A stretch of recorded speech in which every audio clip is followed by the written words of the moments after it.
Hello everyone, welcome to another episode of Self's Unboxing. If you'd like to know what toys, collectibles, or video game stuff I'll be unboxing or reviewing next, don't forget to subscribe to my channel. When I started my unboxing channel last year, I focused mainly on just unboxing different products by showing the contents inside to all of you. First, video game stuff, then electronics, then toys and models, etc. At that time, I didn't have the best equipment. I struggled to set up the video shooting. I didn't know how to edit videos properly, and I didn't even have a title screen for my videos. Then slowly, I bought a better mic, I got a ring light with stand, I added title screen and sound effects, and eventually, I threw in more contents than just plain unboxing to make the videos more entertaining and informative. My improvements may be minimal, but to me, it's already a big step ahead. I may make a behind-the-scenes video of how I create an unboxing experience in the future. But starting with this video, we're going one step further. It's not just plain unboxing anymore. I'll do some reviews from time to time. If you followed my videos all along, you should have noticed that I'm doing both unboxing and reviews for some toys and collectibles. I want my audience to see the channel is ever evolving and growing. So to start off, I'll be reviewing this with all of you today. Full Mechanics 1:100 scale Gundam Aerial model kit from Mobile Suit Gundam, The Witch from Mercury. But first, let's talk about Bandai Spirit's models. This Gundam Aerial is classified under Bandai Spirit's Full Mechanics brand or line, and is a 1:100 scale model. When it comes to 1:100 scale models, we actually have many choices. The most common one is the Master Grade or MG, which is the most detailed one among others of the same scale, and most of them have a full inner frame inside. Then we have the RE100, which Bandai Spirit said is a reborn, or I'll say reimagination, of some mobile suits that didn't make it to the MG line, but with high popularity among the fans. They are much simplified with no inner frame or cockpit, and are much easier to assemble. Consider them as a larger version of high-grade models. And then we have this Full Mechanics line, which lies somewhere between MG and RE100 models. They still don't have a full inner frame, cockpit, or figurine, but what it lacks of is made up of with more detailed look and a mechanical feel. And then we have the mobile suit kits that are just 1:100 scale in size, without falling into any of these categories and with the simplest structure. And they usually come out around the time when the anime just starts airing. Let's change our perspective before we move on. So after spending about 3 weeks on it, I finally finished building my Full Mechanics Gundam Aerial. You can see that it's actually pretty big, with the 1:100 scale like any other MG model. Although it's not totally up to the MG standard, the number of parts is still pretty incredible. I have to use 3 cutting mats to place all of them on. And as you can see, Bandai Namco did an excellent job to give us the distinctive colors, so you don't really have to paint or anything, and can still build an awesome model. For me, these were all the paints that I used, which were mainly spray cans for the armor pieces and inner frame. Nothing fancy has to be applied to build this amazing piece of kit. Another good thing about this model kit is the use of undergauge for most of the model parts, at least for the white armor pieces. Usually parts with undergauge are used for clear parts or plated parts because those parts are hard to rebuild using regular techniques. So even if you're totally not into sanding and buffing parts before painting and sampling, this Gundam Aerial will still give you outstanding results. However, just like I've just mentioned, the parts with undergauge are mainly for the white armors.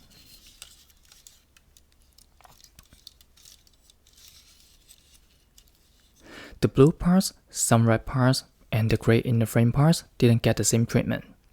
But those parts are of minimal number, and they don't really affect the overall finishing of the model kit.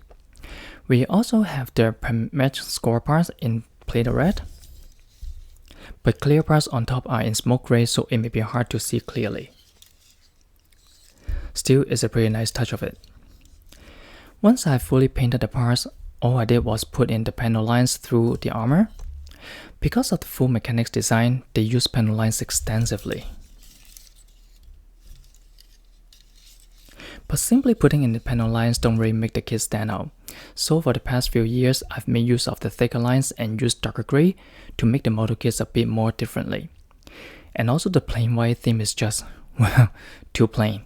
So I use lighter shade of jet feather gray, so you can add some more layers and depth to the models.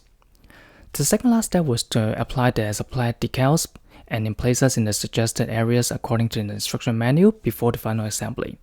And finally, it's just snapping the legs, waist and chest, arms, head and backpack together. Still, you have to be careful with joints and axles and make sure nothing breaks during the process.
And ta-da! Here we go.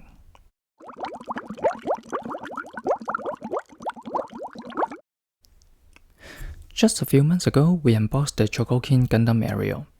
If you missed my unboxing video, you can always check out from the description section below. And since I have the Chogokin one in here, let's take a quick look of both.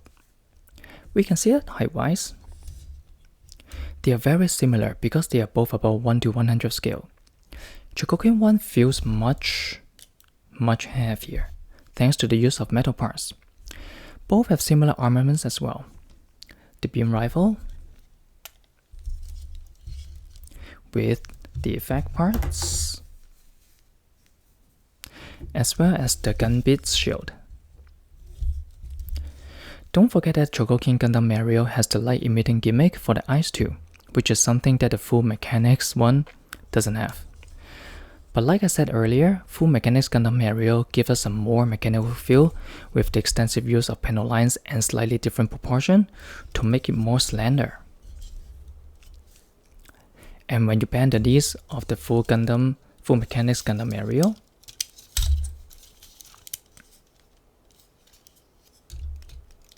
it has the sliding play of the leg armor in conjunction with the knee joint, and this is specific to this model kit only. Color-wise, Chogokin 1 is painted in a pearlescent theme, but I painted mine in a semi-gloss paints instead. Both are honestly exceptional toys, so if you have time to invest into it, you may go for the Full Mechanics one, or if you prefer just to play with it, you can choose the Chogokin one. And since I recently finished building the figurized standard version of Soletta and Myarine, you can place them together with your Gundam Aerial for the perfect scene. My only complaint with the Full Mechanics Gundam Aerial was the inclusion of the plastic stickers instead of water decals, which would definitely make an even finer model kit with close-fitting markings.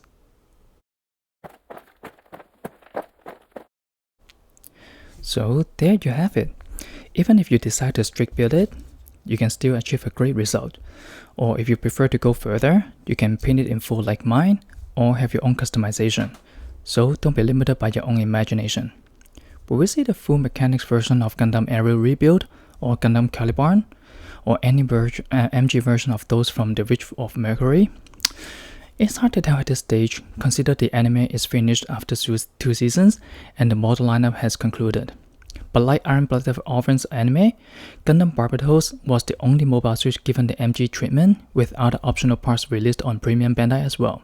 So, keep your fingers crossed, we will see a more detailed version of Gundam Aerial with a full inner frame. If you liked this review video, please give me a big thumbs up and leave your comments below so we can share our modeling experience.